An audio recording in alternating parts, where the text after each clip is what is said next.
இன்றும் ஞாயிறு ஆராதனை 3 சபை நடக்கிறது. காலை 5 மணிக்கும் 7:15க்கும் மற்றும் 9 மணிக்கும் நடக்கிறது. சபையார் அனைவரும் வரும்படிக்காகவும் புதிய ஆத்துமாக்களையும் நீங்கள் அழைத்து ரொம்ப கேட்டுக்கொள்கிறேன். ஆண்டவரே, இந்த காலவெளியில் கூட எங்களோட பேச வந்திருக்கிற பாச ஒப்பு கொடுக்கிறோம், சலை ஒப்பு கொடுக்கிறோம். இருவரையும் மறைத்து நீங்கள் இடைப்படும்படி செபிக்கிற பலப்படுத்துங்க. அந்த ஒவ்வொரு இடைப்படுகிற ஆஸ்வதிப்பிறாங்க இயேசு நாமத்தில் பிதாவே ஆமென். சோத்திரிப்போமா? சோத்திரம் சோத்திரம் சோத்திரம். நம்ம மத்தியில் கர்த்தருடைய வார்த்தை கொடுக்கும்படியாக இருக்கிறோம். பஸ் வந்துருக்கிறாரு. அதே போல் டிரான்ஸ்ஃபர் பண்ண ஸ்டாலின் வந்துருக்கிறாரு. உற்சாகமாக கலந்து வரவேற்போம்.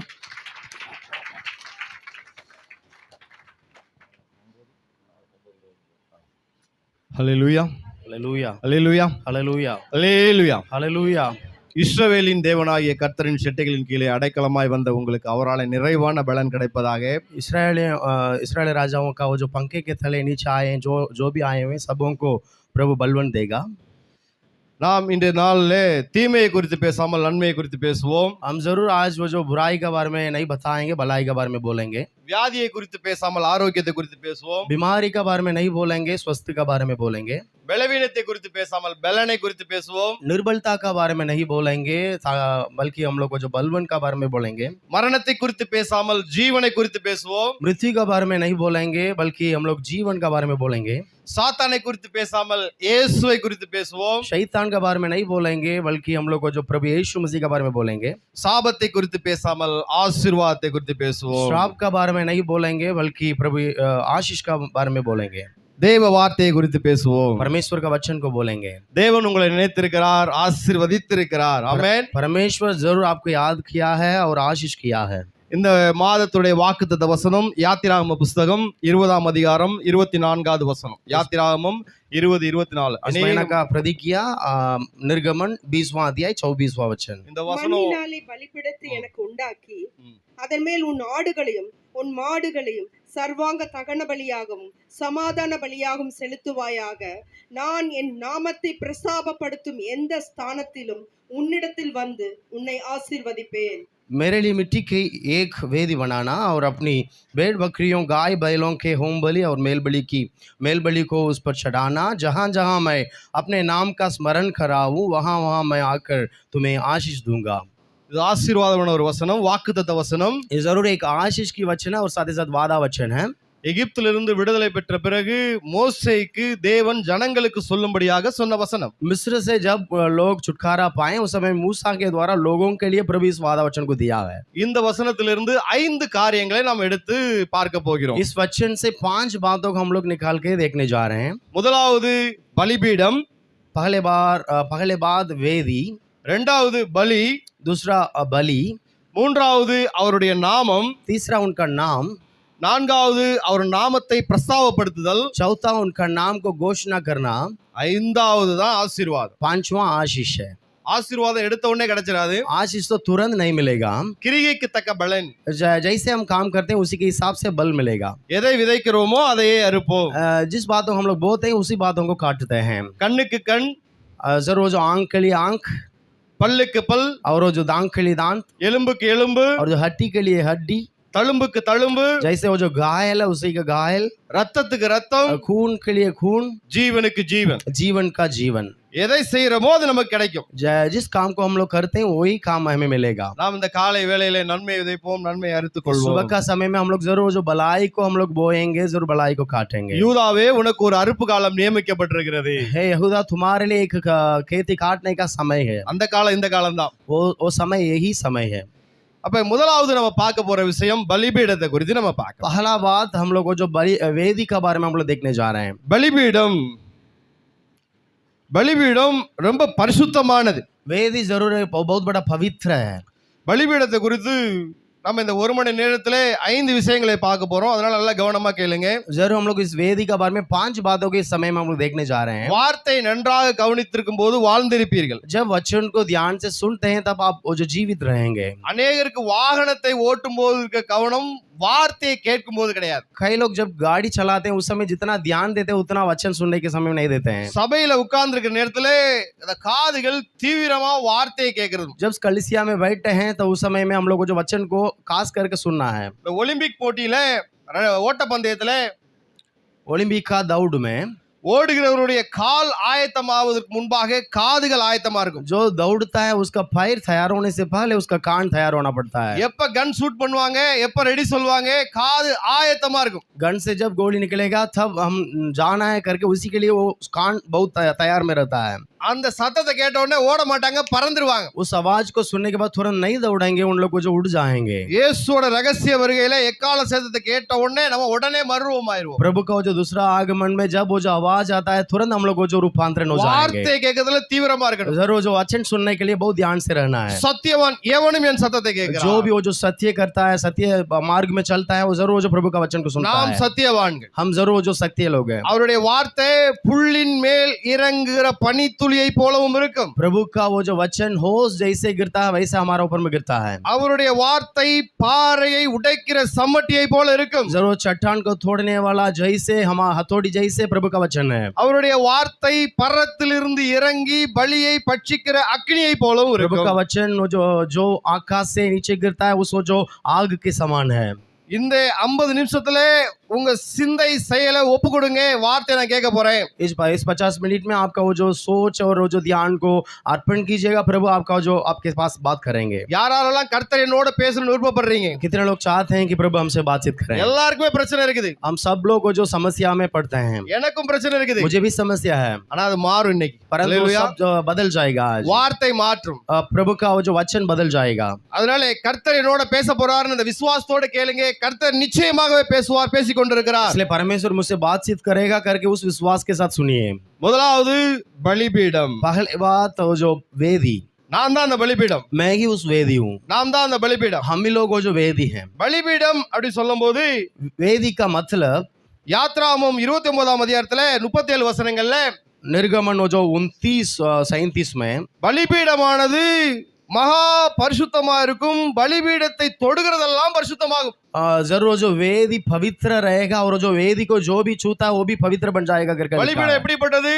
மகா பரிசுத்தமானது. वेदी वो जो महापवित्र है, பலிபீடத்தை தொடுறதெல்லாம் பரிசுத்தமாகும். जो भी वो जो पवित्र वेदी को छूता है वो सब वो जो पवित्र बन जाएंगे। இருக்குதா? பலிபீடமானது மகா பரிசுத்தமா இருக்கும். वहाँ लिखा हुआ है वेदी परम पवित्र ठहरेगी பலிபீடத்தை தொடுகிறதெல்லாம் பரிசுத்தமாகும். और जो कुछ उससे छू जाता है वो भी वो जो पवित्र हो जाएगा। இயேசுவை தொட்ட யாவரும் சொஸ்தமானார்கள், சுகமானார்கள். जो कोई प्रभु यीशु मसीह को छूया है वो सब लोग को जो चंगा पाया और वो जो पवित्र होगा। பேதுருவுடைய நிழல் பட்டு குணமடைந்தார்கள். पतरस का छाया पर जो भी वो जो छूया वो सब वो जो चंगा हो गए। பவுலுடைய கைக்குட்டைகளையும் அரைக்கச்சிகளையும் எடுத்து போடும் பொழுது அவர்கள் சொஸ்தமானார்கள். पौलुस का वो जो कपड़ा है उसको छू के भी उन लोगों को जो चंगा पाए। நாம பரிசுத்தமா இருக்கணும்.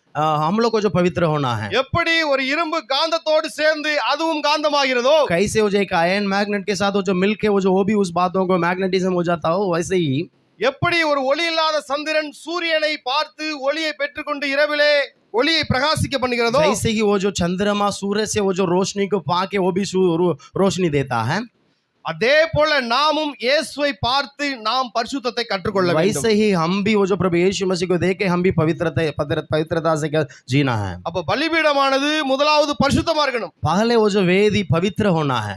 நாம் பரிசுத்தமா இருக்கணும். हम पहले वो जो पवित्र होना है। ஏன்னா பலிபீடத்தில் அக்கினி எப்பொழுதும் எரிந்து கொண்டே இருக்க வேண்டும். லேவியராகமம் 8:12 लव्य व्यवस्था में वो जो 8:12 में लिखा हुआ है वो जो हमेशा वेदी पर वो जो आग चलते रहना है, जलते रहना है। உங்க இருதயத்திலே தேவனை பற்றிய சிந்தனை எப்பொழுதுமே இருந்து கொண்டே இருக்கணும். आपका हृदय में प्रभु यीशु मसीह के बारे में वो जो सोच जरूर रखना ही है। தேவன் என்னை பார்த்து கொண்டிருக்கிறார். प्रभु यीशु मसीह मुझे देख रहा है। நான் நடக்கும்போது என்னோடு வருகிறார். मैं जब चलता हूँ मेरे साथ आता है। நான் அலுவலகத்திலேயோ தொழில் ஸ்தலத்திலேயோ இருக்கும்போது என்னோடு கூட இருக்கிறார். मैं जब काम करता हूँ उस समय में मेरे साथ रहता है। நான்கு சுவரிலே யாருமே பார்க்காத போது கர்த்தர் என்னை பார்த்து கொண்டிருக்கிறார். कमरा का अंदर में जो करते हैं कोई भी नहीं देखता है, लेकिन वो जो परमेश्वर देखता है। உங்கள் பக்கத்திலே உட்கார்ந்து கொண்டிருக்கிறார். आपका नजदीक उन्होंने बैठा है। ஏன்னா பலிபீடமானது எப்பொழுதுமே எரிந்து கொண்டே இருக்கணும். क्योंकि वेदी वो जो हमेशा जलते रहना है। யோசேப்பு சொல்றார் இல்லையா, यूसुफ ऐसा कहता है, தேவன் என்னை பார்த்து கொண்டிருக்கிறார், நான் பாவம் செய்வது எப்படி? परमेश्वर मुझे अभी देख रहा है, मैं कैसे पाप कर सकता हूँ। அப்ப முதலாவது பலிபீடம் பரிசுத்தமா இருக்கணும். इसलिए पहले वो जो वेदी पवित्र रहना है। நீங்க பரிசுத்தமா இருக்கணும். आप वो जो पवित्र रहना है। பலிபீடத்திலே அக்கினி எரிந்து கொண்டே இருக்க வேண்டும். वेदी में जरूर जो हमेशा आग जलते रहना है। எரியிற பொருள் பக்கத்திலே ஈ, பூச்சி, புழு, துஷ்ட மிருகங்கள் வராது. जरूर जहाँ आग जलता है वहाँ पर वो जो जानवर हो या तो कहीं वो जो कुछ भी वो जो बातें नहीं आएगा। பலிபீடத்துல அக்கினி எரிஞ்சாதான் நீங்க மகா பரிசுத்த ஸ்தலத்துக்குள்ள போக முடியும். वेदी में जब आग जलेगा तब हम लोग महा परम पवित्र जगह पे हम लोग जा सकते हैं। ஏன்னா தூபபீடத்துல போடக்கூடிய அக்கினியானது இந்த பலிபீடத்திலிருந்து போடப்பட்ட அக்கினி. क्योंकि जहाँ पर वो जो वहाँ पर धूप जला जाता है वो यहाँ पर वेदी से वहाँ पर डाला गया है। லேவியராகமம் 16:12 लवी व्यवस्था वो जो 16:12 में தூபபீடத்துல போடக்கூடிய அந்த அக்கினி எப்படியாப்பட்டது?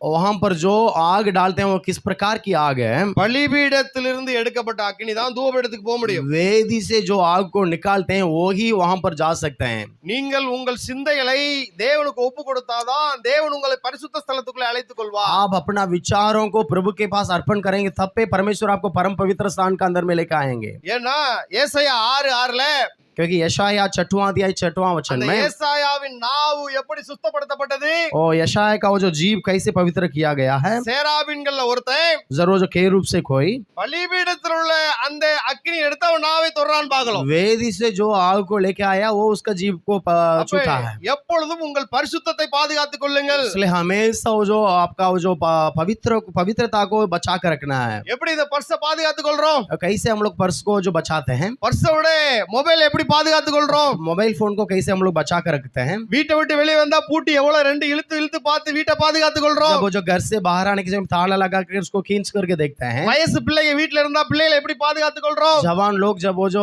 घर पे बैठते हैं कैसे उन लोग को सुरक्षित करते हैं। அதை விட பரிசுத்தத்தை பாதுகாத்துக் उससे கொள்ளணும். भी बढ़कर अधिक ज्यादा वो जो पवित्रता को हम लोग बचाना है। ஏன்னா பரிசுத்தவான்கள் மேல் கர்த்தர் பிரியமா இருக்கிறார். क्योंकि जो पवित्र व्यक्ति है उनका ऊपर में परमेश्वर प्रसन्न रहता है। இருதயத்திலே சுத்தமுள்ளவர்கள் தேவனை தரிசிப்பார்கள். जो मन में शुद्ध है वो जरूर जो परमेश्वर को दर्शन पाएंगे। அப்ப பலிபீடமானது 4 வகைப்படும். इसलिए वेदी वो जो 4 प्रकार की वेदी है। வேதத்திலே பலிபீடம் 4 வகையாக பிரித்திருக்கிறாங்க. जरूर बाइबल में वो जो 4 प्रकार की वो जो बातों को बताए हैं वेदी के बारे में। இந்த யாத்ராம் 20:24 சொல்லப்பட்ட மண்ணினாலே செய்யப்பட்ட பலிபீடம். पहले वो जो इस वो जो निर्गमन 20:24 में बताए जैसे मिट्टी के द्वारा बनाया हुआ वेदी। நான் மெதுவா தானே போறேன். मैं जरूर धीरे ही जाता हूँ। யாத்திராகமம் புஸ்தகம் 20:24 பலிபீடம் முதலாவது எப்படியாப்பட்டது? மண்ணினாலே செய்த. निर्गमन 20:24 में लिखा गया है कि वो जो मिट्टी के द्वारा बनाई गई वेदी। இரண்டாவது கல்லினாலே செய்த பலிபீடம். दूसरा पत्थरों के द्वारा बनाए हुई। அதுல 2 வசனம் தள்ளி பாத்தீங்கன்னா நீங்க கல்லினால பலிபீடம் செய்யும்போது உளி படக்கூடாது. उसको जो 2 वचन को बाद में आप देखेंगे तो वहाँ लिखा हुआ है पत्थर के द्वारा बनाया हुआ वो जो ஏன்னா वेदी அத ஒரு है। ஷேப்பா வச்சு அத தொழுக ஆரம்பிச்சிருவாங்க. क्योंकि वो उसी को फिर वो जो उन लोग दंडवत नहीं करना है। அப்ப முதலாவது பலிபீடம் மண்ணினால செய்யப்பட்டது. इसलिए पहला वो जो वेदी मिट्टी के द्वारा बनाई हुई। இரண்டாவது பலிபீடம் கல்லினால செய்யப்பட்டது. दूसरा पत्थरों के द्वारा। கல்லுல எது படக்கூடாது? ஏன்னா உருவமாயிரும். क्योंकि हम लोग यदि पत्थर में किसी वो जो चीजों को डालेंगे तो जरूर एक शेप हो जाएगा। மூன்றாவது பலிபீடம் வெங்கல பலிபீடம். तीसरा वो जो पीतल का वो जो द्वारा बनाए हुए वो जो वेदी है। தேவாலயத்துக்கு முன்பாக ஆசாரிப்பு கூடாரத்துக்கு முன்பாக இருக்கக்கூடிய தகன பலிபீடம் தான் வெங்கல பலிபீடம். प्रभु का भवन की सामने जो वेदी है वही वो जो पीतल के द्वारा बनाई हुई।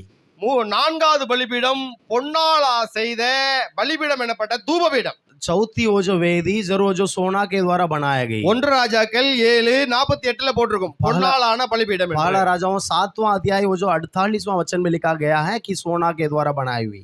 அப்ப ஒரு क्वेश्चन கேக்குறேன். एक प्रश्न उठाना चाहता हूँ। எத்தனை பலிபீடங்கள் இருக்குது? कितना वो जो वेदी है?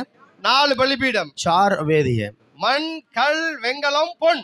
जरूर जो मिट्टी और जो पत्थर और जो पीतल और जो सोना।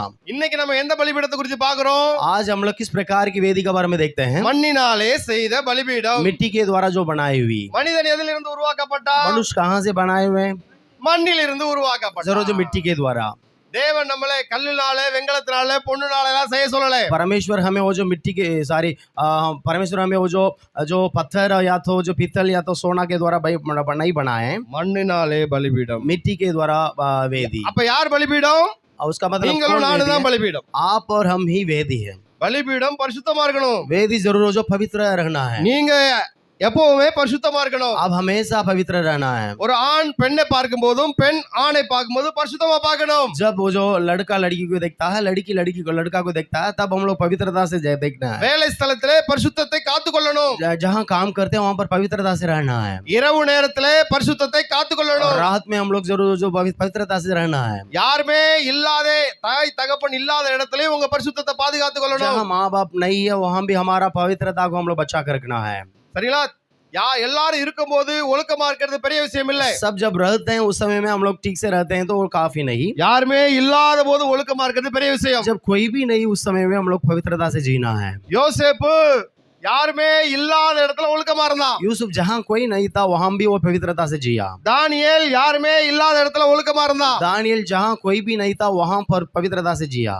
ஆனா தாவீது எருசலேமிலே தப்பு பண்ணான் பத்சேபாளோட. परंतु दाऊद वहां पर जो यरूशलेम में पाप किया बत्सेबा के साथ। வெளியாட்கள் தப்பு பண்ணா யாரும் கேட்க மாட்டாங்க. जो बाहर ये लोग पाप करते हैं कोई नहीं पूछेंगे। சபைக்குள்ள இருந்து நீங்க தப்பு பண்ணீங்கன்னா கர்த்தர் உங்க பாஸ்டர் தான் கேட்பார். लेकिन वो जो कलीसिया के अंदर में से रह करके पाप करेंगे तो जरूर आपका पादरी सब परमेश्वर மேய்ப்பருடைய நமது மேய்ப்பருடைய அலங்காரம் நாம தான். आपका वो जो चरवाहा का वो जो सुंदरता हम ही लोग हैं। உங்களை பற்றிய நன்மைகளும் தீமைகளும் முதலாவது உங்கள் மேய்ப்பருக்கு போதகருக்கு தான் செல்லும். आपका वो जो आपका बारे में जो भी भलाई हो या बुराई हो आपका அந்த பயம் முதலாவது இருக்கட்டும். उस डर पहले रहना है। அப்ப பலிபீடம் 4 வகைப்படும். वेदी 4 बातें पाई जाती है वेदी में। பலிபீடம் பரிசுத்தமா இருக்கணும். वेदी पहले वो जो पवित्रता से रहना है। அதுல அக்கினி எரிந்து கொண்டே இருக்கணும். उसमें हमेशा आग जलते रहना है। இந்த பலிபீடத்தை தொடர்றதெல்லாம் சுத்தமாகும். वेदी को जो भी छूता है वो सब पवित्र बन जाएगा। நம்மளோடு பேசுகிற அவிசுவாசிகள் விசுவாசமாகணும். हमारे साथ जो बात करते हैं विश्वासी लोग भी विश्वासी बनना है। நாம் இயேசுவின் அச்சடையாளங்களை தரித்திருக்க வேண்டும். हम जरूर जो प्रभु यीशु मसीह को हम लोग दर्शाना है। பலிபீடத்தை முதலாக கட்டியது யாரு? वेदी को पहले कौन बनाया? நோவா. जरूर नूह बनाया। அப்புறம் ஆபிரகாம் கட்டினார். उसके बाद अब्राहम बनाया। அப்புறம் ஆபிரகாம் 4 பலிபீடம் கட்டினார். इब्राहिम जरूर जो 4 वो जो वेदी को बनाया। ஈசாக்கு கட்டினார்.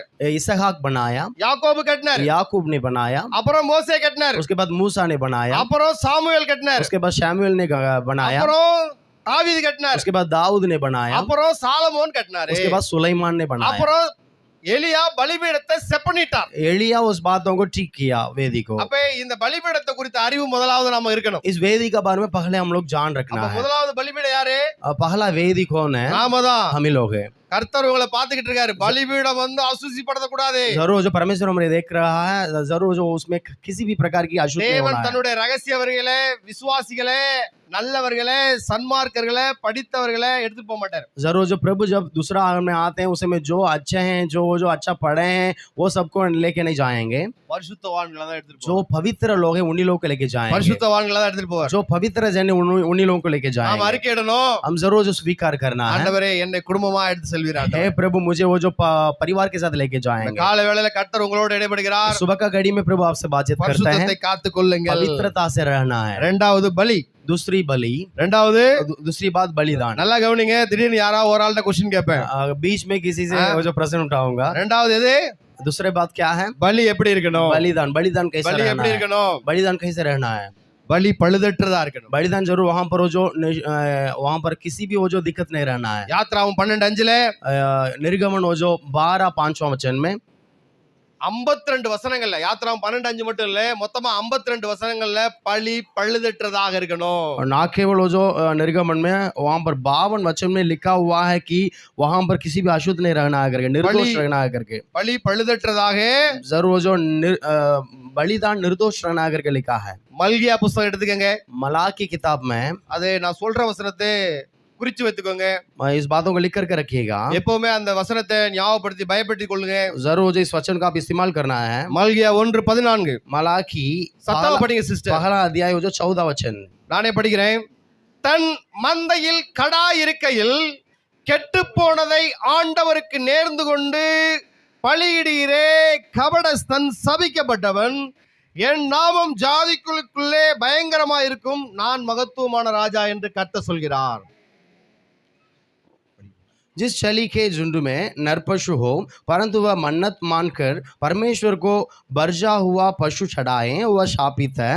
मैं तो महाराजा हूँ और मेरा नाम अन्य जातियों में अयोग्य है।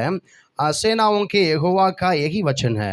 பலி எப்படி இருக்கணும்? बलि कैसा रहना है? பழுதற்றதா இருக்கணும். सर वो जो यानी को जो किसी भी दिक्कत नहीं होना है बलि में। கெட்டு போனதே கர்த்தரை கொடுக்க கூடாது. जरूर जो खराब हुआ है उस बातों को प्रभु के लिए देना ही देना है। போட்டுருக்கு, அதுக்கு கொடுத்தா அவன என்னென்ன வசனம் சொல்லிருக்காரு சொல்ல தேவையில்லை. ऐसा दे देंगे तो वहां पर शापित करके लिखा गया है। காணிக்கை பெட்டியில போடும் பொழுது जब दान बॉक्स में उसको डालते हैं, யாரு கிழிஞ்ச ரூபாய் போடக்கூடாது. वहां पर फटा हुआ नोट को नहीं डालना है। கடையிலே வாங்காத நோட்டு உண்டியல்ல போடக்கூடாது. जब वो जो दुकान में नहीं लेता उसको क्यों यहाँ पर हम लोग चढ़ाना है? கர்த்தர் அதை பாக்குறாரு. परमेश्वर उस बातों को देखता है। பலிபீடத்தை குறித்து பார்த்தோம் இல்லையா? हम लोग जरूर वो जो वेदी का बारे में देखे हैं। பலிபீடமும் பரிசுத்தமா இருக்கணும், वेदी भी पवित्र रहना है, பலியும் பரிசுத்தமா और இருக்கணும். जो बलिदान भी पवित्र रहना है। சரிங்களா? எண்ணம், செயல், சிந்தை, புத்தி, கிரியை எல்லாம் பரிசுத்தமா இருக்கணும். सोच हमारा सोच विचार और ज्ञान और बुद्धि सब वो जो पवित्र रहना है। ஏன்னா நித்திய ஆவியினாலே தம்மை தாமே பழுதற்ற பலியாக தேவனுக்கு ஒப்பு கொடுத்த கிறிஸ்து. எபிரேயர். इब्रानियों 9वां अध्याय 14वां वचन। அப்ப பலிபீடமும் பரிசுத்தமா இருக்கணும், जरूर जो वेदी भी पवित्र रहना है, பலியும் பரிசுத்தமா இருக்கணும். बलिदान भी पवित्र रहना है।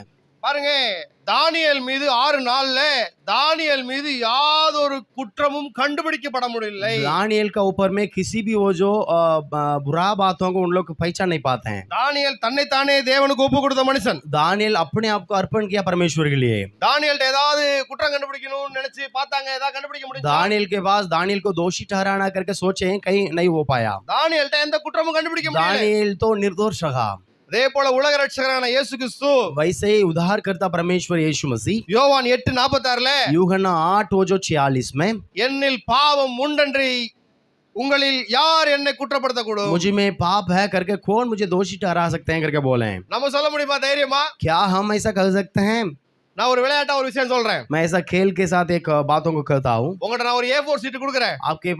आपके हाथ में एक A4 शीट को देता हूँ। ஒரு 10 பேர்ட்ட एक 10 लोगों के पास, இந்த பிரதர், இந்த சிஸ்டர், ये भाई या तो ये बहन நல்லவங்க அப்படின்னு अच्छा व्यक्ति है करके 10 பேர்ட்ட கையெழுத்து வாங்கணும். 10 लोग के पास वो जो साइन लेना है। முதலாவது பேரண்ட்ஸ், पहले वो जो आपका गार्जियन है, இரண்டாவது டியரஸ்ட் ஃப்ரெண்ட், उसके बाद आपका वो जो दोस्त ही है। மொத்தம் 10 பேர் போது பரலோகம் போயிரலாம். ऐसा 10 लोगों के पास वो साइन लीजिएगा, आप स्वर्ग राज्य जा सकते हैं। ஷீட் கொடுக்கணும். किन किन के हाथ में A4 शीट को देना है? நம்ம கொஞ்சம் வருது இல்லையா, கொஞ்சம் பயப்படுறோம் இல்லையா? क्या थोड़ा सा हम लोग डरते हैं क्या? 10 பேர் நம்மள நம்பி அந்த A4 ஷீட்ல கையெழுத்து போட மாட்டாங்க. 10 लोग कागज में अपने बारे में वो जो अच्छा सर्टिफिकेट नहीं दे पाएंगे। பரலோகம் எப்படி கையெழுத்து போடும்? स्वर्ग राज्य कैसे हम अपने बारे में वो जो गवाह बनेंगे? பரலோகம் எப்படி ஜீவ புத்தகத்துல நம்முடைய நாமத்தை எழுதி இருக்கும்? स्वर्ग राज्य कैसे वो जो जीवन की किताब में हमारा नाम को लिख कर நல்லா रखेंगे? கவனிச்சுக்கங்க, பரலோகத்துல உங்க நாமம் ஜீவ புத்தகத்துல எழுதப்பட்டு இருக்கிறதே. ध्यान से सुनिएगा, आपका नाम स्वर्ग राज्य में जीवन की किताब में लिखा गया है। அதை கிறுக்கி போடாம பாதுகாத்துக் கொள்ளுங்க. लेकिन उसको मिटा नहीं और वो जो उसको सुरक्षित रखना है। அப்ப பலி பரிசுத்தமா இருக்கணும், बलिदान जरूर जो पवित्र रहना है। நீங்க பரிசுத்தமா இருக்கணும். आप वो जो पवित्र रहना है। தானியேலை போல, दानियेल जैसे, யோசேப்பை போல, यूसुफ जैसे, நம்முடைய தகப்பனான இயேசுவை போல हमारा परमेश्वर प्रभु यीशु मसीह जैसे குற்றம் இல்லாம இருக்கணும். हम लोग को जो निर्दोष रहना है। 2 தீமோத்தேயு 2:15 दूसरा तीमुथियुस दूसरा अध्याय 15 वचन में, நீ வெட்கப்படாத ஊழியக்காரனாயும் சத்திய வசனத்தை நிதானமாய் பகுத்து போதிக்கிறவனாயும் உன்னை தேவனுக்கு முன்பாக உத்தமனாக நிறுத்தும்படி ஜாக்கிரதையாயிரு. वहां पर लिखा हुआ है, अपने आप को परमेश्वर का ग्रहण योग्य और वो जो ऐसा काम करने वाला ठहराने का प्रयत्न कर, जो लज्जित होने न पाए और जो सत्य के वचन को ठीक रीति से काम में लाता हो। உத்தமனா கர்த்தருக்கு முன்னாடி எப்படி நிக்கணுமா? உத்தமனா நிக்கணும். அப்பதான் जो परमेश्वर का सामने वो जो ग्रहण योग्य रहना है। அப்பதான் கர்த்தர் சொல்வாரு, உண்மை உத்தமம் உள்ள ஊழியக்காரனே எஜமானுடைய சந்தோஷத்துக்குள்ளே प्रवेशी। तब पे परमेश्वर बताएंगे कि उत्तम और वो जो योग्य सेवक, तुम वो जो परमेश्वर का वो जो आनंद का अंदर में प्रवेश करो। அப்ப தேவனுக்கு முன்பாக நிக்கணும்னா உத்தமமா நிக்கணும். परमेश्वर का सामने खड़ा रहना है तो हम लोग वो जो ग्रहण योग्य रहना है।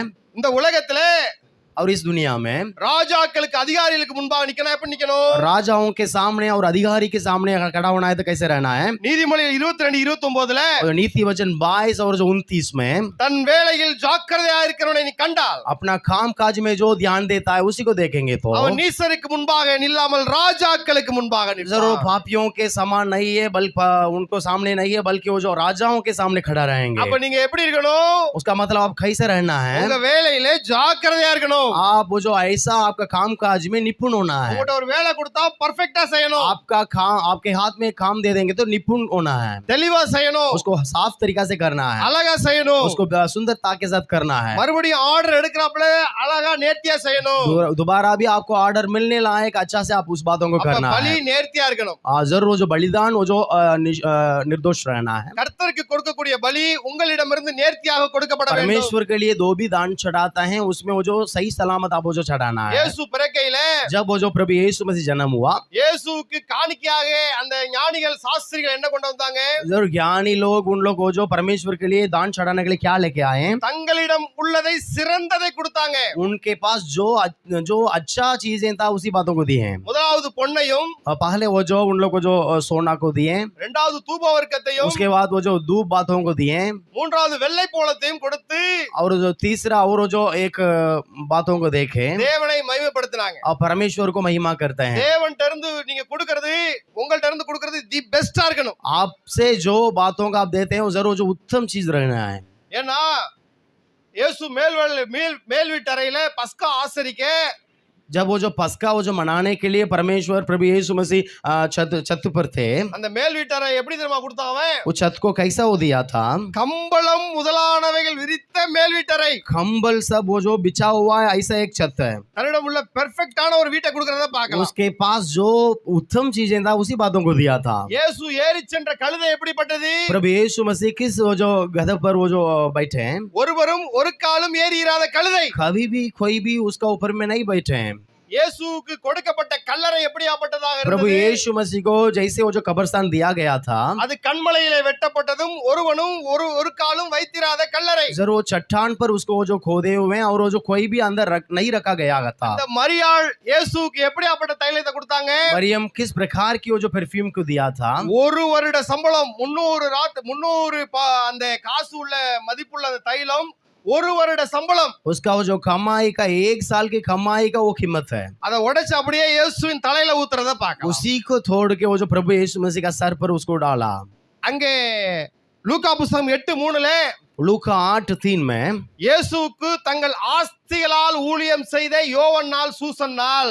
जरूर जो प्रभु यीशु मसीह का अपना संपत्तियों के द्वारा जो सेवा किए हैं, सुसन्ना और जो योना, இயேசுவுக்கு ஊழியம் செய்யறதுக்கு தங்கள் ஆஸ்திகளை கொடுக்கறத பார்க்கலாம். प्रभु यीशु मसीह के लिए सेवा करने के लिए अपने संपत्तियों को उन लोग देते हैं. இயேசுவை அடக்கம் பண்ண நிக்கதோமு 100 ராத்தல் வெள்ளை போலத்தை கொடுக்கறத பார்க்கலாம். यीशु मसीह को जो दफनाने के लिए वो जो 100 रातल वो जो बातों को देता है कमाई को. இயேசுவுக்கு ஒரு நெசவாளன் பாருங்க விசேஷித்த அங்கியை கொடுக்கறத பார்க்கலாம். जरूर वो जो अच्छा कपड़ा को एक व्यक्ति आकर के देता है. இயேசு போட்டிருந்த அங்கி எப்படியாப்பட்ட அங்கி? प्रभु यीशु मसीह जो कपड़ा पहने वो किस प्रकार के वो जो कपड़ा है? அது தைக்காதே நெய்யப்பட்ட அங்கி. वो सिला हुआ वो जो कपड़ा नहीं है. அப்ப இயேசுவுக்கு கொடுத்தது எல்லாம் பெர்ஃபெக்ட்டா கொடுத்தாங்க. जरूर जो प्रभु यीशु मसीह को जो भी दिए थे सब कुछ जो उत्तम चीजों को அவங்க दिए. சரித்திரத்துல பெயர் பெற்றாங்க. चरित्र में उन लोगों का नाम लिखा गया था. நாம நம்மிடம் உள்ள பெஸ்ட கொடுக்கணும். हम लोग भी अपने पास जो अच्छे चीजें हैं, उत्तम चीजें उस बातों को देना है. பெஸ்ட் நம்மளையே கொடுக்கணும். उसका मतलब अपने आप को देना है. மரியாள் தன்னையே கொடுத்தா. मरियम अपने आप को दिया. இதோ ஆண்டவருக்கு நான் அடிமை. मैं वो जो प्रभु का गुलामी हूँ. பலிபீடம் பரிசுத்தமா இருக்கணும். जरूर जो वेदी पवित्र रहना है. பலியும் பரிசுத்தமா இருக்கணும். बलिदान भी पवित्र रहना है. அப்ப ரெண்டு பாத்திருக்கமா இது வரைக்கும்? 2 बातों को देखे हैं. நேரம் போயிட்டு இருக்குது. जरूर समय बीत जाता है. காலத்தை பிரயோஜனப்படுத்திக் समय கொள்ளுங்கள். को ठीक से इस्तेमाल करना. காலத்தை பிரயோஜனப்படுத்திக் கொள்ளுங்கள். மூன்றாவதாக நம்ம பார்க்க வேண்டியது तीसरी बात அவருடைய நாமம். तीसरी बात उनका नाम. அவருடைய நாமம். परमेश्वर का नाम. நீதிமொழிகள் 30:4 नीति वचन 30:4 அதுல நல்லா கவனிங்க, நான் சொல்றேன். ध्यान से सुनिए. நீதிமொழிகள் 30:4 ஆகூர் அப்படிங்கிறவர் எழுதியிருப்பார். नीति वचन में वो जो 30वां अध्याय में वो जो 4था वचन में लिखा है, சாலமோனுக்கு அடுத்ததாக ஞானி எனப்பட்டவர். वो सुलेमान के बाद वही वो जो ज्ञानी है. அவர் சொல்றாரு, उन्होंने कहा बताते हैं வானத்துக்கு ஏறி இறங்கினவர் யார்? जो कौन वो जो आकाश पर चढ़ा, காற்றை தமது கைப்பிடிகளிலே அடக்கினவர் யார்? अपने वो जो मुट्ठी में जो कौन वो जो वायु को बटो रखा, தண்ணீர்களை வஸ்திரத்திலே கட்டினவர் யார்? और जो पानी का जो वस्त्र में वो जो बांध लिया है, பூமியின் எல்லைகள் எல்லாம் ஸ்தாபித்தவர் யார்? पृथ्वी की वो जो सारे सिवानों को कौन ठहरा है, அவருடைய நாமம் என்ன? उसका नाम क्या है, அவருடைய குமாரனுடைய நாமம் என்ன? उसके पुत्र का नाम क्या है? அதை அறிவாயோ? यदि तू जानता हो அவருடைய நாமம் யெகோவா, उनका नाम यहोवा है, அவருடைய குமாரனுடைய நாமம் யெஷுவா. उनका पुत्र का नाम यशुआ है। பழைய ஏற்பாட்டுக்கு இல்லாத அந்த விசேஷ வெளிப்பாடு நமக்கு கிடைச்சிருக்குது. पुराना नियम में जो प्रकाश नहीं है वो हमें मिला है। அவருடைய நாமம் என்ன? उनका नाम क्या है? அவருடைய நாமம் யெகோவா. उनका नाम यहोवा है। அவருடைய குமாரனுடைய நாமம் उनका पुत्र का नाम யெஷுவா. प्रभु यीशु यशुआ। அதனால நமக்கு இயேசு கிறிஸ்துவை பற்றி ஒரு வெளிப்பாடு கிடைக்குது. इसलिए प्रभु यीशु मसीह के बारे में एक प्रकाश हमें मिला है। மூன்றாவதாக ஒரு நாமத்தை குறித்து நம்ம தியானித்து வந்து கொண்டிருக்கிறோம். तीसरी बात वो जो प्रभु का नाम का बारे में हम लोग अध्ययन कर रहे हैं। பழைய ஏற்பாட்டிலேயே பாருங்க, அவர் தேவனுடைய குமாரனுடைய நாமம் என்னன்னு கேட்டிருக்காங்க. पुराना नियम में देखिएगा उसके पुत्र का नाम क्या है करके लिखा அப்ப गया பாருங்க, है। யூதர்கள் இந்த வசனத்தை கண்டு பயப்படுவாங்க. उसका मतलब यहूदी लोग इस वचन को देख करके डरेंगे। இயேசுவை ஏற்றுக்கொள்ளாதவர்களும் இந்த வசனத்தை கேட்டு பயப்படுவாங்க. प्रभु यीशु मसीह का जो ग्रहण नहीं किया वो भी वो जो डरेगा, ஏன்னா தேவனுடைய குமாரனுடைய நாமம் என்ன? क्योंकि उसके पुत्र का नाम क्या है करके लिखा அவருடைய நாமம் है। யெஷுவா. उनका नाम वो जो यशुआ। பாருங்க, நான் ஒரு 14 நாமம் சொல்றேன், சும்மா 14 नाम को मैं बताता हूँ, அத மனசுல ஏத்துக்கொள்ளுங்க. उसको मन में आप वो जो याद रखिएगा। முதலாவது அவருடைய நாமம் யெகோவா. पहला उनका नाम वो जो यहोवा, இரண்டாவது அவருடைய நாமம் சிருஷ்டிகர்த்தரான எலோஹிம். और दूसरा उनका वो जो नाम सृष्टि करता वो जो एलोहिम है। மூன்றாவது நம்முடைய எஜமானனான அடோனை. और तीसरा वो जो अडोनाई। நான்காவது நம்முடைய தேவைகளை சந்திக்கிற யெகோவா ஈரே. चौथा यहोवा ईरे।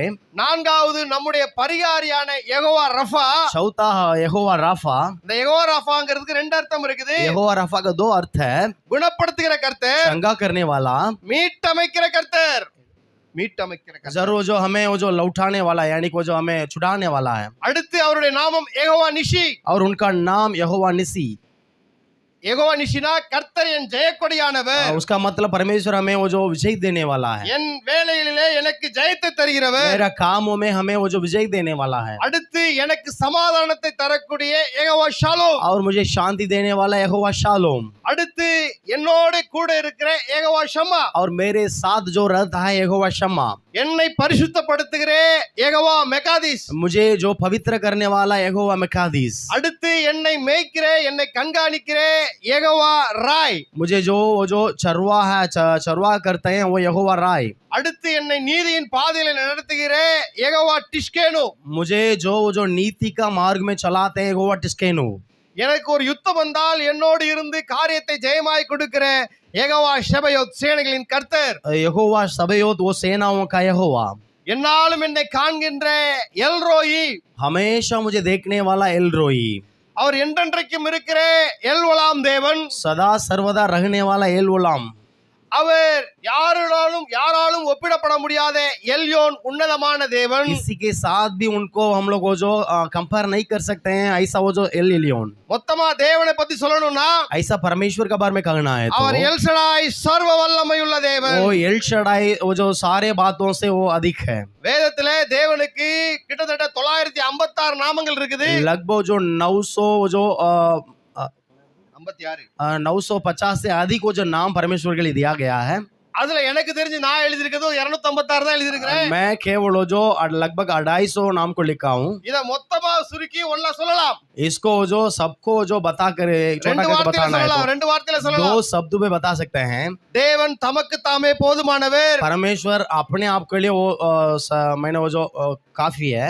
எழுதி கொள்ளுங்க, தேவன் தமக்கு தாமே போதுமானவர். लिख सकते हैं वो जो परमेश्वर अपने आप को काफी है। நமக்கு போதுமானதுக்கு அதிகமானவர். हमें वो जो काफी से बढ़कर अधिक है। நாம் நினைப்பதற்கும் வேண்டுவதற்கும் அதிகமாக கிரியை செய்கிறது. हमारा सोच और प्रार्थना से अधिक वो हमारे लिए काम करने वाला है। தேவனை குறித்த ஒரு மனிதனுக்கு அறிவு இருக்கும் என்றால் परमेश्वर का बारे में हम लोग यदि जानकारी रखेंगे तो அவன் எந்த பிரச்சனைக்கும் பயப்பட மாட்டான். किसी भी समस्या में नहीं डरेगा, எந்த வியாதிக்கும் பயப்பட மாட்டான். किसी भी बीमारी को नहीं डरेगा, எந்த பொருளாதாரத்துக்கும் பயப்பட மாட்டான். किसी भी इकोनॉमिकल बातों के लिए नहीं डरेगा, எந்த இன்டர்வியூக்கும் பயப்பட மாட்டான். किसी भी इंटरव्यू के लिए नहीं डरेगा, எந்த மனுஷனுக்கும் பயப்பட किसी மாட்டான். भी मनुष्य के लिए वो नहीं डरेगा।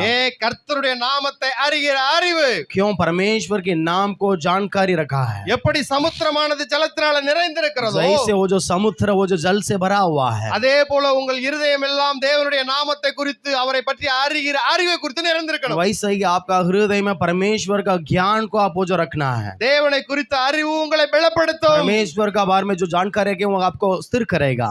தேவனை குறித்த அறிவு உங்களை பலப்படுத்தும். परमेश्वर के बारे में जो जानकारी रखे वो आपको स्थिर करेगा।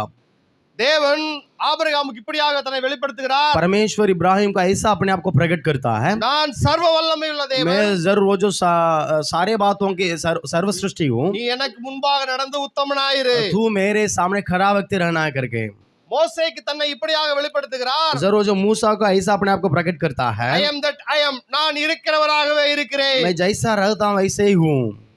நியாயாதிபதிகள் 13:18 जरूर जो न्यायियों 13 और 18 में இயேசு தன்னை வெளிப்படுத்துகிறார். यीशु अपने आप को ऐसा प्रकट करता है, என் நாமம் அதிசயம், मेरा नाम वो जो अद्भुत है, என் நாமம் அதிசயம், मेरा नाम अद्भुत है.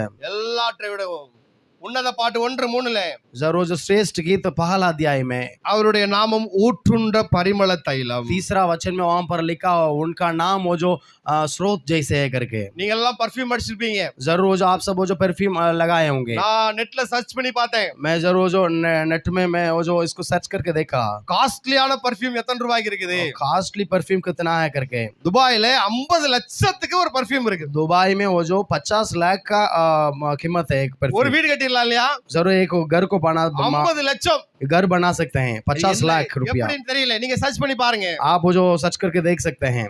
இயேசுடைய நாமம் எப்படி ஏற்பட்டதா? प्रभु यीशु का नाम कैसा है? அவர் நாமம் அந்த 50 லட்சம் பர்ஃபியூம் யாராவது ஃப்ரீயா தருவாங்களா? कोई वो जो 50 लाख का वो जो परफ्यूम का आपको इनाम में देंगे? அதை பார்க்க கூட விட மாட்டாங்க. उसको देखने के लिए अनुमति नहीं मिलेगा. ஆனா உலகத்தை படைத்த இயேசு அவருடைய நாமம் ஊற்றுண்ட பரிமள தைலம். परंतु जो वो जो परमेश्वर इस दुनिया को बनाया है, वो इत्रों का सुगंध उत्तम है. கல்வாரியிலே அவர் உடைத்து ஊற்றப்பட்டார். कलवारी में उसको तोड़ दिए. அவர் கிட்டே வருகிறவர்கள் वो उनके समीप जो आते हैं, அவருடைய சுவாசத்தை முகர்ந்து கொள்வார்கள். उनका सुगंध को उन लोग अपनेंगे. அதான் நல்லா ஞானி அழகா எழுதியிருக்காரு, அவருடைய நாமம் ஊற்றுண்ட பரிமள தைலம். इसलिए उनका यहाँ ज्ञानी ऐसा लिखा है, उनका नाम वो जो सुगंध है, सुगंध उत्तम है. என் நேசர் என்னுடையவர், நான் அவருடையவர். जरूर जो मैं वो जो उनका हूँ वो मेरा है. நாமத்தை குறித்த ஒரு அறிவு இருக்கணும். उनका नाम का बारे में एक ज्ञान रहना है. கர்த்தருடைய நாமம் எப்படியாப்பட்டது? परमेश्वर का नाम कैसा है? அவருடைய நாமம் மேன்மை உள்ளது. ऊंचा है. அவருடைய நாமம் அடைக்கலமாய் இருக்கிறது. हमारे गढ़ है. அவருடைய நாமம் சமீபமாய் இருக்கிறது. उनका नाम समीप है. அவருடைய நாமம் பெரியதாய் இருக்கிறது. बड़ा है. அவருடைய நாமம் உயர்ந்ததாக இருக்கிறது. ऊंचा है. அவருடைய நாமம் பரிசுத்தமும் பயங்கரமும் உள்ளதாக இருக்கிறது. जो पवित्र है.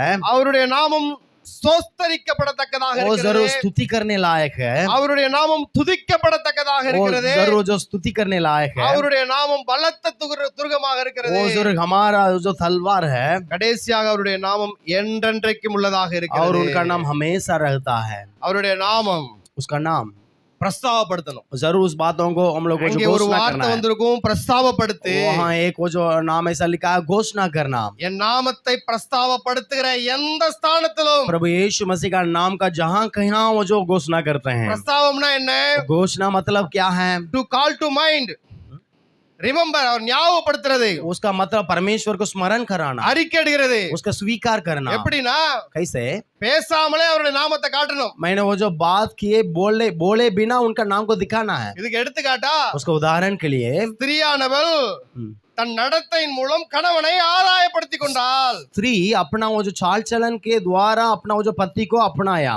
நீங்க பேசாமலே இயேசு உங்ககிட்ட இருந்து வெளிப்படணும். आप वो जो बात किए बिना प्रभु यीशु मसीह को आप प्रकट करना है. உங்க வேலையில இயேசு வெளிப்படணும். आपका वो जो काम काज में प्रभु यीशु मसीह प्रकट होना है. ஒரு லெட்டர் எழுதுனா அந்த லெட்டர்ல இருந்து இயேசு வெளிப்படணும். एक पत्री लिखते हैं तो उसी के द्वारा परमेश्वर प्रभु यीशु मसीह प्रकट होना है. உங்கள் குடும்பத்துல இருந்து இயேசு வெளிப்படணும். आपका परिवार के द्वारा परमेश्वर प्रकट होना है. அதான் இயேசு சங்கீதம் 138:2 इसलिए भजन संहिता 138 दूसरा वचन में உமது சகல பிரஸ்தாபத்தை பார்க்கலும் உமது வார்த்தையை मेरे மகிமைப்படுத்தியிருக்கிறீர். सारे बातों को घोषणा करने से बढ़कर वो जो परमेश्वर का वचन को परमेश्वर महिमा किया है. நம்மளுடைய பூமிக்கு நம்ம அனுப்பப்பட்ட நோக்கம் இயேசு வெளிப்படுத்துறதுக்காக. पृथ्वी को क्यों हमें प्रभु भेजा गया? प्रभु यीशु मसीह को प्रकट कराने के लिए. அப்ப மூன்றாவது நம்ம எதை பார்த்தோம்? நாமத்தை குறித்து பார்த்தோம். तीसरी बात हम लोग को जो परमेश्वर का नाम का बारे में बताएं. நான்காவது எதை குறித்து பார்க்கிறோம்? चौथी बात क्या है? நாம் அவருடைய நாமத்தை பிரஸ்தாவப்படுத்துகிற விதத்தை குறித்து பார்த்துக்கிட்டு இருக்கோம். जरूर जो हम लोग को जो उनका नाम को हम लोग को जो महत्व दिलाते हैं. எப்படி பிரஸ்தாவப்படுத்தணும்? कैसे हम लोग को जो उनका नाम को घोषणा करना है? பிரஸ்தாவப்படுத்துறோம்னா பிரதிபலிக்கிறது. महत्व करते हैं मतलब उसको प्रकट करना। ஒரு கண்ணாடியில உங்க முகத்தை பார்க்கும்போது जब वो जो आईना में अपना चेहरा को देखते அந்த हैं, கண்ணாடி உங்களை பிரதிபலிக்கிறது. उस आईना अपने आप का प्रकट करता है। நீங்கள் மற்றவர்களுக்கு முன்பாக ஒரு கண்ணாடியா இருக்கிறீங்க. आप दूसरों के सामने एक आईना के समान है। அப்ப இயேசு நாமத்தை எப்படி प्रभु பிரஸ்தாபப்படுத்துறது? यीशु मसीह का नाम को कैसे प्रकट करेंगे? உங்கள் செயல்கள் சிந்தைகள் மூலமாக आपका वो जो सोच और वो जो चाल चलन के द्वारा எந்தெந்த இடத்துலலாம் உங்க தேவனுடைய நாமத்தை பிரஸ்தாபப்படுத்தணும்? किस किस जगह पे परमेश्वर को वो जो घोषणा करना है, குடும்பத்துல, परिवार में நண்பர்களிடத்துல, और दोस्तों के बीच में உறவுகளிடத்துல, और रिश्तेदारों के बीच में வேலை ஸ்தலத்துல, और जहाँ काम करते हैं वहाँ, உங்கள் பயணங்கள்ல, और आपका यात्राओं में புதியவர்களிடத்துல, नए लोग से जब मिलते हैं तब, முக்கியமா சபையில और खास करके वो जो कलीसिया में நாம் இயேசுவின் பிள்ளைகள் என்று நாம் அவருடைய நாமத்தை பிரஸ்தாபப்படுத்திக் கொண்டே हम இருக்கணும். प्रभु यीशु मसीह का संधान करके हम लोग उस बातों को प्रकट करना है। அந்த சமயத்துல தான் கர்த்தர் சொல்றாரு, तब परमेश्वर ने कहा है, இஸ்ரவேலே நான் உன்னில் மகிமைப்படுவேன். हे इस्राएल में तुझ में महिमा होगा। இன்னும் எப்படி அவரை பிரஸ்தாபப்படுத்துறது? और कैसे परमेश्वर को जो हम लोग महत्व कर सकते हैं? நாம் பொறுமையா இருக்கிற நேரத்துல, हम जब धीरज रहते हैं, நிதானமா இருக்கிற நேரத்துல, हम जब वो जो धीरज रहते हैं, நாம் பேசுகிற நேரத்துல, हम जब बात करते हैं, நாம் செயல்படுகிற நேரத்துல, हम जब काम करते हैं, கிரியைகளை வெளிப்படுத்துகிற நேரத்துல, हमारा काम काज के द्वारा, மற்றவர்களிடம் அன்பு கூறுகிற விதத்துல, दूसरों से प्रेम करने के द्वारा, மற்றவர்களிடம் சிரிக்கிறது மூலியமாக, दूसरों के साथ वो जो हंसने के समय, சகிப்புத்தன்மை மூலியமாக, जब सहते हैं तब, ஒத்து போறது மூலியமாக, जब मेल मिलाप रहते हैं तब, ஒருவரோடு ஒருவர் ஐக்கியப்படுவது மூலியமாக, दूसरे के साथ जब संगति रखते हैं तब, மற்றவர்களை மன்னிப்பது மூலியமாக, दूसरों को जब हम क्षमा करते हैं तब, பிறர் செய்த குற்றங்களை நாம் மறக்கிறது மூலியமாக, दूसरों की कुकर्म को जब भूल जाते हैं तब தேவன் மகிமைப்பட்டுக் கொண்டிருக்கிறார். परमेश्वर महिमा करता है। அதனால நாம் எல்லா விதத்திலும் தேவனை மகிமைப்படுத்தணும். इसलिए सारे बातों में परमेश्वर को महिमा करना है। இப்ப எத்தனை விஷயத்தை பார்த்தோம்? कितना बार बातों को बताएं? முதலாவது பலிபீடம், पहले वेदी, இரண்டாவது பலி, दूसरा बलिदान, மூன்றாவது அவருடைய நாமம், तीसरा उनका नाम, அடுத்து அவரை பிரஸ்தாபப்படுத்துகிற விதம். और उनको जैसे वो जो महत्व करते हैं वही बात ஞாபகம் है। இருக்குதா? क्या ध्यान से रहते हैं, उसको सुनते हैं? வந்தவர்கள் வந்த வண்ணமா சபை விட்டு வெளியே போக கூடாது. जो आए हैं जैसे आए हैं वैसे नहीं लौटना है। எப்படி இஸ்ரவேலோட உடன்படிக்கை பெட்டி போய் கொண்டே இருந்ததோ, कैसे वो जो वाचा की बातें लोगों के साथ, इस्राएल लोगों के साथ அதே गया, போல சபை விட்டு வெளியே போகும்போது இருதயத்துல இயேசுவானவர் எப்பவுமே இருக்கணும். वैसे ही हम लोग यहाँ தேவனை குறித்த பயம் இருக்கணும். जब यहाँ से निकलते हैं परमेश्वर का वचन आपके தேவனை साथ குறித்த रहना है। பயம் யாருக்கெல்லாம் இருக்குதோ परमेश्वर का डर जो भी मानते हैं அவர்கள் वो ஆசீர்வதிக்கப்பட்டவர்கள். सब आशीष पाए हुए हैं। இன்னொரு 3 நிமிஷம் தான் இருக்குது. और कुछ देर है, ஆசீர்வாதத்தை குறித்து பேசி முடிக்க போறோம். जरूर जो आशीष का बारे में बोलकर काम करने वाला हूं। ஆசீர்வாதம் உடனே கிடைச்சிருமா? आशीष क्या तुरंत मिलेगा? விதைக்கணும். जरूर जो उसको बोना है, விதைச்சா தான் பழம் கிடைக்கும். जब बोएंगे तब वो जो काटेंगे, விதைச்ச உடனே பழம் கிடைச்சிருமா? और बोने के बाद तुरंत मिल जाएगा क्या? அதுக்கு தண்ணி பாய்ச்சணும், उसके लिए वो जो पानी चढ़ाना होगा, வேலி அடைக்கணும், जरूर जो उसको सुरक्षित रखना है, கால சூழ்நிலைக்கு ஒத்து வரணும். और जो उसका समय सब वो जो ठीक से रहना है। அதற்கு சில ஆண்டுகள் பிறகுதான் கனிகள் கிடைக்கும். कुछ वो जो समय के बाद ही वो जो प्रतिफल मिलेगा। சில பெற்றோர்கள் பிள்ளையை எத்தனையோ 20 வருஷம் வளர்க்கறாங்க. गार्जियन लोग जो अपने बच्चे को 20 साल तक पढ़ाते हैं, पालन 20 पोषण करते வருஷம் हैं, கழிச்சு பாத்தீங்கன்னா கனி கொடுக்கும்னு பாத்தீங்கன்னா 20 साल के बाद वो जो कहीं वो जो प्रतिफल मिलेगा करके सोचेंगे तो கனி கொடுக்கறாங்க. जरूर जो प्रतिफल देते हैं, அந்த கனி புளிப்பா இருக்கு. लेकिन वो जो वो खाटा रहता है उस फल। அப்ப ஸ்டார்டிங்ல இருந்தே பிள்ளையை வளர்க்கும் போது शुरुआत से जब वो जो बच्चे को जो पालन पोषण करते हैं, இயேசுங்கிற விதையை உள்ள போடுங்க. प्रभु यीशु मसीह करके उस बीज को अंदर डालिए। இயேசு மதுரமானவர். यीशु जरूर जो मीठा है, மதுரமான கனிகளை वो கொடுப்பார். जरूर मीठापन के वो जो फल को देंगे। நாம எப்படியோ அப்படித்தான் நம்ம பிள்ளைங்க. हम जैसे वैसे हमारा बच्चे हैं। நல்ல மரம் நல்ல கனிகளை கொடுக்கும். अच्छा पेड़ अच्छा फल को दिया जाएगा। நல்ல கனிகளை கொடுக்கணும்னா கோடாரியானது இப்பொழுதே மரத்தின் வேர் அருகே வைக்கப்பட்டிருக்கிறது. अच्छा फल नहीं देते तो वहाँ पर काटने के लिए तलवार रखा गया தேவன் है। உங்களுக்கு பிள்ளைகளை கொடுத்திருக்கிறார். परमेश्वर जरूर आपके लिए बच्चे के दिए हैं। பிள்ளைகளே தேவனை போல வளருங்க. बच्चे आप सब वो जो परमेश्वर जैसे आप वो जो बढ़ाना है, ஏன்னா நம்மளை அவருடைய குமாரனுடைய சாயலுக்கு முன்குறித்திருக்கிறார். क्योंकि हमें उनका वो जो पुत्र का वो जो रूप के द्वारा हमें वो जो पगले से ठहराया है। நிறைய விஷயம் இருக்குது. அதனால கடைசி செய்திக்கு போறேன். ज्यादा बात है लेकिन वो जो आखिरी बातों को बताता हूँ। ஆசீர்வாதத்தை குறித்த செய்தி, முக்கியமான செய்தி. आशीष का बारे में एक बात है। என்னாம் புத்தகம் गिनती 6ஆம் அதிகாரம் 6वां अध्याय 24-27 24 से लेकर இந்த வசனம் போடுங்க. கர்த்தர் உன்னை ஆசீர்வதித்து உன்னை காக்க கடவர். जरूर परमेश्वर आपको आशीष करके सुरक्षा करेगा। கர்த்தர் தமது முகத்தை உன்மேல் பிரசன்னமாக்கி உன்மேல் கிருபையார்க்க கடவர். यहोवा तुझ पर अपने मुख का प्रकाश चमकाएंगे। கர்த்தர் தமது முகத்தை உன்மேல் பிரசன்னமாக்கி உனக்கு சமாதானம் கட்டளையிட கடவர் என்பதை यहोवा अपना मुख तेरी ओर करे और तुझे शांति दे। நல்லா கவனிங்க. ध्यान से सुनिए। ஆசீர்வாதம் கூறுவது जरूर जब वो जो आशीष करते हैं, முதல்ல மெல்கிசேதேக்கு ஆபிரகாம் ஆசீர்வதிக்கிறார். पहले मलकीसेदेक वो जो इब्राहिम को आशीष किया, ஆபிரகாம் ஈசாக்கு ஆசீர்வதிக்கிறார். इब्राहिम वो जो इसहाक को आशीष किया, ஈசாக்கு யாக்கோபை ஆசீர்வதிக்கிறார். इसहाक याकूब का आशीष किया, யாக்கோபு 12 கோத்திரங்களை ஆசீர்வதிக்கிறார். याकूब यानी कि वो जो 12 गोत्रों को आशीष किया. பிறகு எகிப்து போனதனால ஆசீர்வாதம் தடைப்பட்டது. उसके बाद मिस्र देश गए, इसलिए वो जो आशीष रुका गया. விடுதலையான பிறகு जब वो जो छुटकारा पाए, மோசே 12 கோத்திரங்களை ஆசீர்வதிக்கிறார். मूसा 12 गोत्रों को भी आशीष किया. பிறகு ஆசீர்வதிக்கும் முறை, उसके बाद आशीष करने की ऐसा बात है, மோசேயோட அண்ணன் ஆரோனுக்கு சந்ததி சந்ததியாய் போயிருச்சு. जो हारून का वो जो पीढ़ी पीढ़ी से चला गया. ஆரோன் சபை மக்களை எப்படி ஆசீர்வதிக்கிறார்? हारून वो जो कलीसिया के लोगों को कैसे वो जो आशीष करता இது है, முக்கியமான வசனம். ये बहुत वो जो बहुमूल्य वचन है. அங்கே எப்படி ஆசீர்வதிப்பாங்கன்னா, वहाँ कैसे आशीष करता है, அதுல ஆசாரியன் தன்னுடைய கரங்களை எப்படி வைத்துக் கொள்வார்? ஹீப்ரூல எப்படி சொல்வார்னா, ஹீப்ரு வார்த்தை சொல்லி நான் முடிக்கிறேன். யாவரேகா யாவே வைஷ்மரேகா ஈயார் யாவே பனாவ் எலேகா வெகுனேகா ஈஷா யாவே பனாவ் எலேகா வயாஷிம் லேகா ஷலோம். கர்த்தர் உங்களுக்கு சமாதானத்தை கட்டளையிட்டு இருக்கிறார். पुराना नियम में ऐसे ही याजक अपना दोनों हाथों उठाते हैं, जैसे इन्होंने आशीष किया वैसे ही आशीष करते हैं. இந்த ஆசீர்வாதத்தை ஆரோன் கூறும் பொழுது, इस आशीष को जब वो जो हारून बताता है, ஜனங்கள் எல்லாம் மண்ணை பார்ப்பார்கள். तब लोग सब वो जो मिट्टी को देखते हैं. ஆரோன் மனிதர்களை பார்ப்பார். हारून वो जो लोगों को देखता है. ஆரோன் பேச பேச ஆசீர்வாதங்கள் தலைமையில வந்து ஏறும். हारून जब बोलते रहता है, तब वो जो आशीष ऊपर से वो जो सर का ऊपर में उतरता है. அதனால இந்த மாத வாக்குத்தத்தத்தின்படி, इसलिए जैसे इस महीना की वो जो वादा वचन के द्वारा தேவன் சொல்கிறார், परमेश्वर कहता நீ है, எனக்கு பலிகளை செலுத்தும் பொழுது, तू मेरे लिए जब वो जो बलिदान चढ़ाएंगे. யாத்ராம 20:24 निर्गमन 20 वो जो 24 में, நீ மண்டினாலே பலிபீடத்தை உண்டு பண்ணி, तो मिट्टी के द्वारा वेदी को बना के, நல்லா கவனிக்கணும், உன் ஆடுகளையும் உன் மாடுகளையும் போட்டிருக்கு. जरूर वहां पर लिखा गया, அடுத்தவர்கள் எது அல்ல, अपनी वो जो भेड़ बकरी, என் நாடு, என் சொந்த பணம், दूसरों को नहीं, अपनी உன் मेरा, ஆடுகளையும் உன் மாடுகளையும் तुम्हारा भेड़ बकरियां और जो तुम्हारा गाय बैलों को சர்வாங்க தகன பலியாகவும் சமாதான பலியாகவும் செலுத்துவாயாக. होम बलि और मेल बलि को उस पर चढ़ाना. என் நாமத்தை பிரஸ்தாபப்படுத்தும் எந்த ஸ்தானத்திலும் நான் வந்து உன்னை ஆசீர்வதிப்பேன். जहां जहां मैं अपने नाम का स्मरण कराऊं, அவர் எங்க இருந்து வருகிறார்? तुम्हें आशीष दूंगा.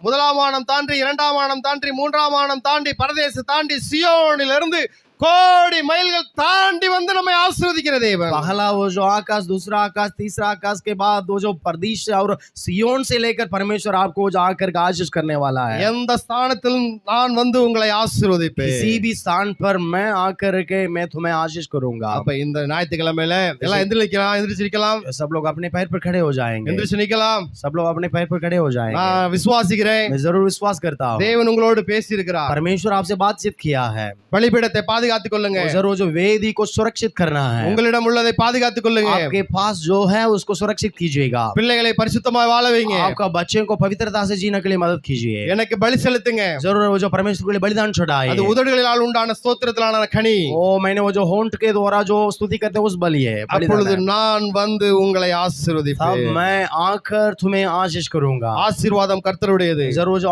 आशीष परमेश्वर का है. இஸ்ரவேலே நான் உன்னை எப்படி கைவிடுவேன்? हे इस्राएल तुम्हें कैसे मैं छोड़ दूंगा. இஸ்ரவேலே நான் உன்னை எப்படி மறப்பேன்? हे इस्राएल तुम्हें मैं कैसे भूलूंगा. இஸ்ரவேலே நான் உன்னை மகிமைப்படுவேன். हे इस्राएल जरूर मैं तुझ में वो जो महिमा होगा. இஸ்ரவேலை ஆசீர்வதிப்பதே கர்த்தருக்கு பிரியம். इस्राएल को आशीष करना मेरा वो जो प्रसन्न है. அதனால இந்த ஞாயிற்றுக்கிழமை ஓய்வு நாள்ல கர்த்தர் உங்களை ஆசீர்வதிக்கிறார். इस रविवार के समय में परमेश्वर आपको आशीष किया है. வீட்டுக்கு தைரியமா போங்க. जरूर अभी लौटने के समय वो जो निडर होकर के जाइए. வேலை ஸ்தலத்துக்கு தைரியமா போங்க. आप वो जो निडर होकर के कामकाज में जा सकते हैं. யாருக்கும் பயப்படாதீங்க. आप किसी को डरने का जरूरत नहीं. எதிர்காலத்தை குறித்து பயப்படாதீங்க. भविष्य के बारे में डरिए मत. உங்கள் சரீரத்தில் உள்ள பலவீனங்கள் எல்லாம் அற்று போய் விட்டது. आपका शरीर में जो भी निर्बलता है सब दूर हो चुका है. உங்கள் பலவீனத்திலே கர்த்தருடைய பலன் பூரணமாய் விளங்கிக் கொண்டிருக்கிறது. आपका निर्बलता में परमेश्वर का ताकत उतरता है. இயேசுவின் நாமத்தினால ஒரு பிரகாசமான எதிர்காலம் இருக்கிறது. तो यीशु मसीह के नाम से एक रोशनी, அவர் மரணத்தின் மூலம் और उनका वो जो मिठापन के நமக்கு द्वारा, சமாதானத்தை விதைத்து வைத்திருக்கிறார். उनका वो जो मृत्यु के द्वारा हमें शांति मिला है. நான் மட்டுமல்ல, ना केवल हम, மனைவியாய் கணவனாய் और जो पति पत्नी के साथ குடும்பமாய் வாழ்ந்திருப்பேன். और परिवार के साथ मैं वो जो இந்த जीवन நாள் என்னுடைய बिताऊंगा। நாள். आज का दिन मेरा दिन है। இந்த வாழ்க்கை எனக்கு கர்த்தர் கொடுத்தது. इस जिंदगी परमेश्वर मुझे दिया गया நான் இந்த வாழ்க்கையில கர்த்தருக்கு மகிமையா வாழ்வேன். इस जिंदगी में प्रभु का महिमा की कारण बनूंगा। நான் பாவம் செய்ய மாட்டேன். मैं पाप नहीं करूंगा, பரிசுத்தமா வாழ்வேன். पवित्रता से जीऊंगा। நான் எழும்புவேன். मैं जरूर खड़ा हो நான் जाऊंगा, எழும்பி பிரகாசிப்பேன். मैं जरूर उठ जाऊंगा। நான் ஆவிக்குரிய வாழ்க்கையில ரெட்டிப்பா எழும்புவேன். आत्मिक बातों में 2 गुना में खड़ा हो जाऊंगा। எனக்கு வர வேண்டிய ஆசீர்வாதங்கள் ஏராளம் தாராளமா இருக்கிறது. मुझे जो भी आने वाला आशीष वो बहुत ज्यादा है। குறித்த காலத்துக்கு தரிசனம் வைக்கப்பட்டிருக்கிறது. முடிவிலே அது விளங்கும். அது பொய் சொல்லாது. தாமதித்தாலும் காத்திருது. தாமதிப்பதில்லை. நிச்சயமாக வரும். வந்துவிட்டது. सही समय में परमेश्वर मेरे लिए वादा को दिया है, वो कभी वो जो देर नहीं करता है वो जरूर आएगा। கர்த்தர் உங்களை ஆசீர்வதிப்பார். परमेश्वर आपको जो கர்த்தர் உங்களை ஆசீர்வதித்திருக்கிறார். परमेश्वर आपका आशीष किया है। மகளே மகனே பயப்படாதே. मैं है मेरा बेटा बेटी, आप डरिए நான் உன் கூட नहीं। இருக்கிறேன். मैं तेरे साथ हूँ, பயப்படாதே. डरना नहीं। நான் உன் வலது கரத்தை பிடித்திருக்கிறேன். मैं तुम्हारा दाहिने हाथ को पकड़ा हूँ। பயப்படாம போயிட்டு வாங்க.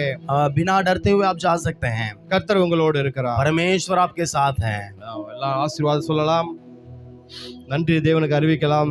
என் ஆத்மாவே கர்த்தரை ஸ்தோத்திரி, என் முழுவலுமே பரிசுத்த நாமத்தை ஸ்தோத்திரி.